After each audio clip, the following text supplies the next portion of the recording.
அவரு சின்ன வயசுல இப்படிதானே அழகா இளமையா இருந்திருப்பாரு. அவரு சின்ன வயசுல இருந்து பெரியவரானதான் நம்ம அவரை தாத்தான்னு சொல்றோம். சரிதான், நம்ம போய் அவரை இன்வைட் பண்ணலாம்.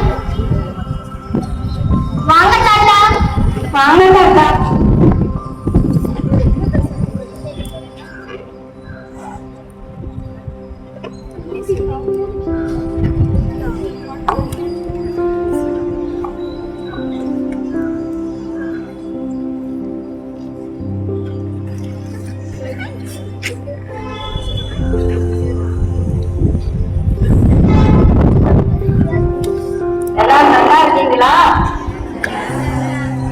ரொம்ப சோகமா இருக்க மாதிரி இருக்கு.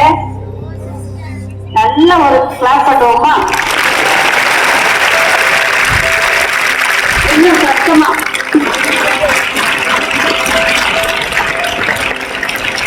தாத்தாவை விஷ் பண்ணிங்களா?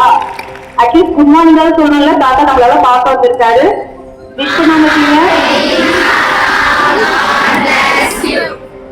Good morning dear children.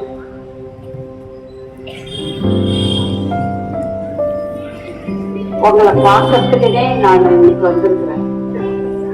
ஏன் இப்படி எல்லாரும் தாத்தா தாத்தான்னு சொல்றாங்களே, இவங்க இளமையா வந்திருக்காங்களே அப்படின்னு உங்களுக்கு தோணும் இல்லையா?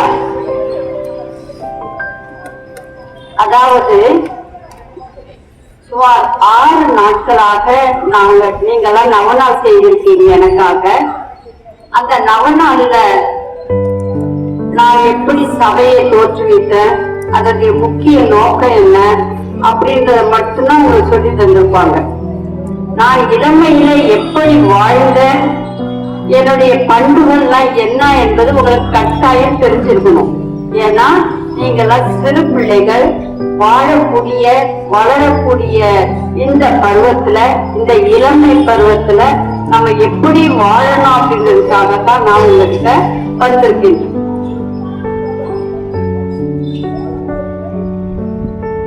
என்னுடைய ஊர் தெரியுமா உங்களுக்கு?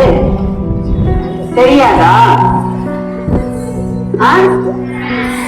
பிரான்ஸ்ல பாரிஸ் நகர்ல எட்டியன் குடும்பத்துல சான்ஸ் என்னும் கிராமத்துல வாழ்ந்தவன் நான். பாரிஸ் நகரத்துல, பாரிஸ்ல அதுல ஒரு குட்டி கிராமம் ஊரு எட்டியன். அதுல சான்ஸ் என்ற கிராமத்தில் நான் வளர்க்கப்பட்டேன். 1806 ஆண்டு ஆகஸ்ட் 18ஆம் நாள் நான் குழந்தையாக பிறந்தேன் பாரிஸ் நகரில். அந்த இடத்திலே ஏற்கனவே அரசாட்சி செய்த அரசர்கள் பலர் இருந்தாலும் லூயிஸ் என்ற அரசருடைய பொற்காலம் மிகவும் அதிகமாகவே இருந்ததால் அங்குள்ள பிள்ளைகள், ஆண் பிள்ளைகளுக்கெல்லாம் முக்கியமாக லூயிஸ் என்ற பெயரையே வைத்தார்கள். அப்படித்தான் என்னுடைய பெற்றோர்களும் லூயிஸ் சவேரியன் துப்பி என என்னை பெயர் சொல்லி அழைத்து, எனக்கு 25ஆம் தேதி லூயிஸ் அரசர் விழாவை நினைவு கூறும் விதமாக அந்த பெயர் எனக்கு சூட்டப்பட்டது. ஒவ்வொரு குடும்பத்துக்கும் ஒரு பெயர் உண்டு பிரான்ஸ் தேசத்திலே. பிரெஞ்சுக்காரர்கள் மத்தியிலே அந்த குடும்பம் எப்படி என்றால், என்னுடைய அப்பா துப்பைய குடும்பமும் என்னுடைய அம்மா ரெமி குடும்பமாக இருந்து இருவரும் திருமணம் முடித்ததனால் துப்பைய குடும்பமாக மாறியது. என்னுடைய அண்ணன் என்னோடு இருந்து வாழ்ந்ததனால் நாங்கள் இருவருமாக எல்லா விதங்களிலுமே சந்தோஷமாக எங்களுடைய காலங்களை கழிந்தோம். சிறப்பாக என்னுடைய வாழ்க்கையிலே நான் அனுபவித்த சில பண்புகளை உங்களோடு பகிர்ந்து கொள்ள விரும்புகிறேன். எனக்கு என்னுடைய பெற்றோர்கள் கடவுளின் பக்தி, மரியாயின் மீது ஆழமான பக்தி, கடவுளின் இறை நம்பிக்கை இதனை ஊட்டி வந்தார்கள். எப்படி என்றால், காலையில் எழுந்ததும் தேவாலயத்திற்கு அழைத்து செல்வதும், தேவாலயத்தில் திருப்பலியிலே பங்கு கொள்வதும், அங்குள்ள மறைவுரைகளை நான் கேட்பதிலும், விவிலியத்தை வாசிப்பதிலும் என்னை உற்சாகப்படுத்தி என்னை ஊக்கப்படுத்தினார்கள் என்னுடைய பெற்றோர்கள். எப்படி பழைய ஏற்பாட்டிலே ஆபிரகாம் இறை நம்பிக்கையோடு தனது நாட்டையும் வீட்டையும் விட்டு வேறு இடத்திற்கு சென்றாரோ, அதே போல என்னுடைய துறவு வரும்போது நான் என்னுடைய பெற்றோர்களை எல்லாம் விட்டு நான் துறவரத்திற்கு குருத்துவத்திற்கு நான் செல்லும் போது அங்கு இறை நம்பிக்கையை நான் கண்டேன். என்னுடைய ஆன்மீக தேடல் அதில் அதிகமாக இருந்தது என நான் குறிப்பிடுகின்றேன். சிறப்பாக மரியன்னையின் மீது அதிகமான பக்தி, தினந்தோறும் ஜெபமாலை சொல்வது, அன்னை மரியாயிடம் அதிகமாக பேசுவது. சிறப்பாக நான் பாண்டிச்சேரிக்கு வேத போதக குருவாக என்னை மாற்றிக்கொண்டு நான் பயணம் செய்யும்போது கப்பலில் தான் அந்த நாட்களில் பயணம் செய்ய நேரிட்டது. அந்த கப்பலில் ஏற்பட்ட அனுபவத்தை உங்கள் முன் நான் எடுத்துக் கொள்கின்றேன். கப்பலில் நான் வரும்போது கடலில் புயலும் காற்றும் மழையுமாக அதிகமாக பெய்து அந்த கப்பல் திக்குமுக்காடியது. அப்போது நான் அன்னை மரியாவின் உதவியை நான் நாடினேன். என்ன சொன்னேன் என்றால், அன்னை மரியாவே, நீ எங்களை காப்பாற்றினால் நான் செல்கின்ற அந்த புதுவையிலே பாண்டிச்சேரியிலே ஒரு துறவர இல்லத்தை அமைப்பேன். உமது பெயரால் அந்த துறவர சபைக்கு பெயர் சூட்டுவேன் என அவர் முழுவதுமாக தன்னையே அன்னை மரியாளிடம் சரணடைந்தார். அதன் வழியாக அவருடைய கனவு நனவாகியது. துறவர சபையை ஏற்படுத்தி தமிழ்நாட்டில் இந்தியாவிலே முதல் துறவர பெண் சபையாக இந்த சபையை நான் ஏற்படுத்தினேன். இரண்டாவதாக விடாமுயற்சி. என்னிடத்தில் அந்த விடாமுயற்சி முக்கியமாக பள்ளிக்கூடத்திலே நான் படிக்கும் போது என்னுடைய படிப்பு வாழ்க்கையிலே கல்வி தரத்திலே நான் முதல் மாணவனாக இருக்க வேண்டும், நல்ல மதிப்பெண்களை பெற வேண்டும் என்ற ஒரு விடாமுயற்சி என்னுடைய உள்ளத்திலே இருந்தது. ஆகவே நான் என்னுடைய படிப்பிலே கவனம் செலுத்தினேன். காலையில் ஹாக்கி விளையாட்டிலும் பாடங்களை படிப்பதிலும் நல்ல நண்பர்களை தேர்ந்தெடுத்துக் கொள்வதிலும் விடாமுயற்சியாக இருந்து அதிலே செயல்பட்டேன். கடின உழைப்பு. கஷ்டப்பட்டு படித்தால்தான் நாம் முன்னேற முடியும் என்பதை மனதில் உறுதி கொண்டவனாய் கடினமான உள்ளத்தோடு என்னுடைய குடும்ப சூழ்நிலையை நான் எண்ணி பார்த்து அதன் வழியாக நான் அதிகமாக மார்க் எடுக்க வேண்டும் என்பதை மனதிலே கொண்டவனால் கடின உழைப்போடு படித்தேன். என்னுடைய பெற்றோர்கள் என்னை பள்ளியில் சேர்த்தார்களே ஒழிய ஒரு நாளும் அவர்களை நான் பள்ளியில் அனுமதிக்கவில்லை. ஏனென்றால் அவர்களுடைய நலனை முன்னிட்டு நான் படிக்க வந்திருக்கின்றேன், நல்ல மதிப்பெண்களோடு படிப்பேன் என்ற கடின உழைப்போடு நான் படித்தேன், நல்ல மதிப்பெண்கள் பெற்றேன். என்னுடைய பெற்றோர்கள் என்னுடைய இறுதி தேர்வில் மதிப்பெண்கள் பட்டியலை வாங்க மட்டுமே அவர்கள் வந்தார்கள். அத்தகைய மனநிலையோடு நான் படித்தேன். என்னுடைய கடின உழைப்பு கடவுள் என்னை உயர்த்தினார். ஒரு நாளும் நான் என்றுமே துணை சிந்தனையானது என்னுடைய படிப்பை நோக்கியும் என்னுடைய எதிர்கால வாழ்க்கை நோக்கியுமே சென்றது. ஆகவே என்னுடைய நேரத்தை நான் பிறருக்கு பயன்படுத்தினேன் தவிர வீண் பொழுதுபோக்குக்கோ அல்லது தேவையற்ற சிந்தனைக்கோ நான் இடம் கொடுக்கவில்லை. அந்த காலத்திலே எங்களுக்கு அலைபேசியும் இல்லை, தொலைபேசியும் இல்லை. வீட்டிலே ஒரு தொலைபேசி இருக்கும். அந்த தொலைபேசியின் வழியாக எனது நண்பர்களோடு நல்லவற்றை மட்டுமே பேச என்னுடைய பெற்றோர்கள் அனுமதிக்கப்பட்டார்கள். ஆகவே நான் இறையுள்ள மகிழ்ந்திட வாழ்ந்தவரே, எங்கள் இதயத்தில் நிறைந்தவரே, மறை வழியில் எளிமையில் திகழ்ந்தவரே, தந்தை துப்புயிர் வாழ்க.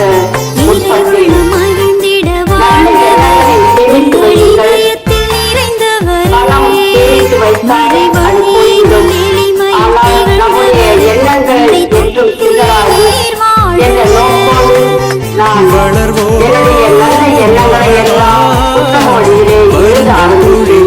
ஜபங்களினால்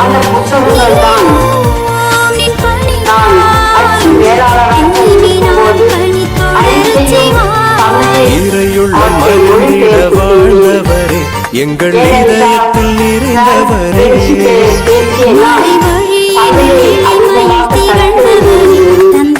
அந்த தமிழிலே அதிகமாக ஆர்வம் கொண்டவனால் தமிழை நல்ல முறையில் கற்று அதனை மக்களுக்கு, ஏழை மக்களுக்கு உதவும் வகையிலே பல வகையான நூல்களை எழுதி அதன் வழியாக மக்களிடையே ஆன்மீகத்தை நான் சேமித்து வைத்தேன். இப்படியாக பலவிதமான அற்புதங்களை நான் அறிவித்துக்கொண்டே போகலாம். ஆனால் நீங்களும் இந்த நற்புணங்களை எல்லாம் பெற்றவர்களாய் நான் எந்த அளவில் இருக்கின்றேன், என்னுடைய வாழ்க்கை எப்படி போகின்றது என்பதை ஒவ்வொருவரும் நாம் சிந்திக்க வேண்டும். இதற்கு நவீன காலத்திலே பலவிதமான தொலைத்தொடர்பு சாதனங்கள் வந்த போதிலும் முழுவதுமாக என்னுடைய கல்வியில் நான் கவனம் செலுத்துவேன் என்றால் என்னால் எதையும் சாதிக்க முடியும் என்பதை நாம் ஏற்றுக்கொள்ளலாம். ஆகவே வழியினில் பக்தியிலே முகத்தினில் கொண்டுள்ள படித்தாய், உம் அறிவினில் பெண்ணினம் வளர்ந்திடவே ஆற்றலாது நீ உழைத்தாய்.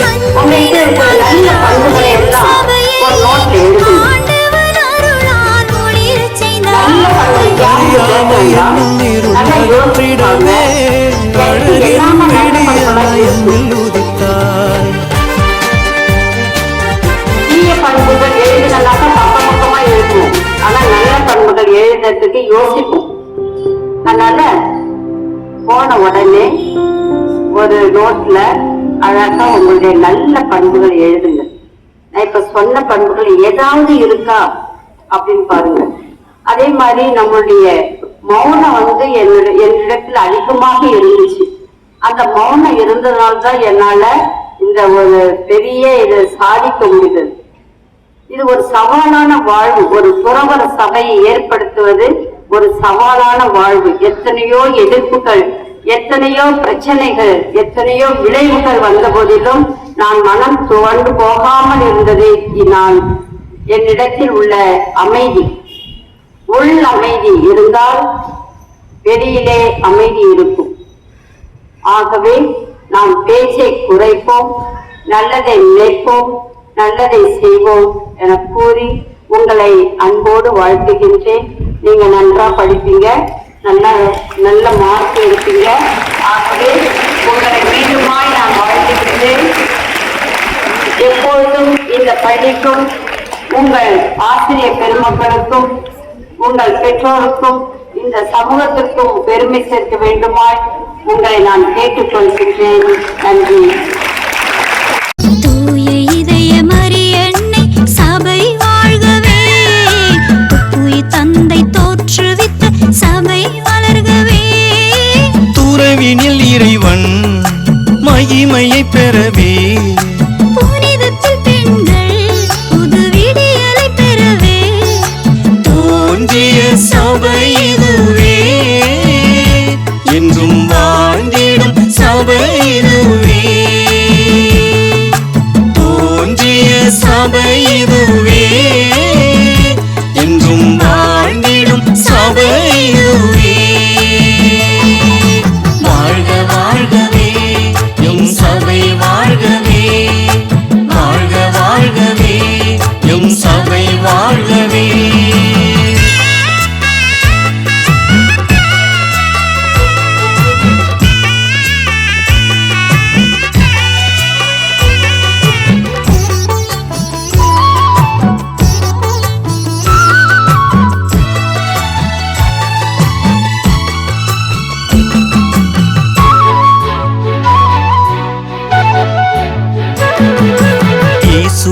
அழைப்பை ஏற்கும் இதயங்கள் எல்லாம் மரியின் இதயம் போல புனிதமாகிடவே சபை சட்டம் ஒழுங்கினில் நற்பயிற்சிகள் தாத்தா வந்து நிறைய நேரடியா வந்து பேசியிருப்பாரு.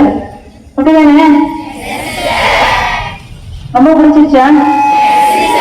அவர் பேசுனதுல எல்லா கருத்துகளும் நீங்க உருவாக்குறதுனால சில கருத்துகள் உருவாக இருக்கீங்க. முக்கியமானது என்ன சொன்னாரு? பணத்தை சேர்த்து வைக்கணும்னு சொன்னாரா? எண்ணங்களை சேர்த்து நல்ல எண்ணங்களை சேர்த்து வைக்கணும். பணம் டெபாசிட் பண்ணா அது வித்ட்ரா பண்ணி போறோம். ஆனா எண்ணங்கள் எப்பொழுதும் நம்ம கூடவே இருக்கக்கூடியது நல்ல எண்ணங்கள். அதுக்கப்புறம் கல்வி நம்ம கூட இருந்தா எதையும் சாதிக்க முடியும் அப்படின்னு சொன்னாரு. அப்படிதானே? அதனால இதோட இது மட்டும் இல்ல, இன்னும் மற்ற நமக்கு தேவையான அருமையான கருத்துக்களை இப்படி தாத்தா நேரிலே வந்து நம்ம பார்த்து சொன்னதோடு சிஸ்டர் வந்து நமக்கு சூப்பரா செய்து காட்டினார்கள். அவர்களுக்கு மிகப்பெரிய நன்றியையும் வாழ்க்கையும் பாராட்டையும் கரவழியோடு அன்போடு பாசத்தோடு தெரிவிக்கின்றோம். அவர்களுக்கு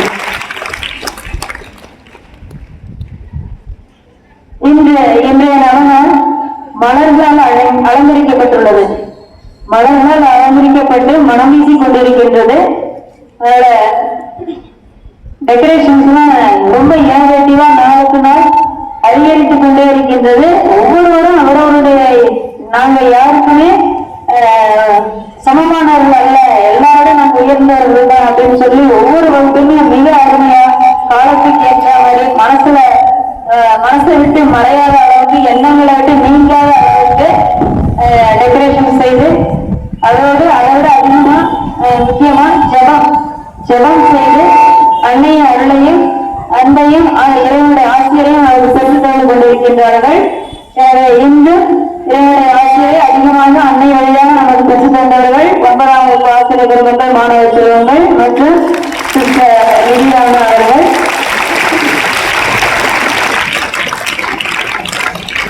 இன்னும் கடவுள் மத்தியில வெளியில சேர்ந்துட்டீங்களா? அதெல்லாம் வாழ்க்கை பிள்ளைங்க எல்லாருமே சரிங்களா? Thank you so much.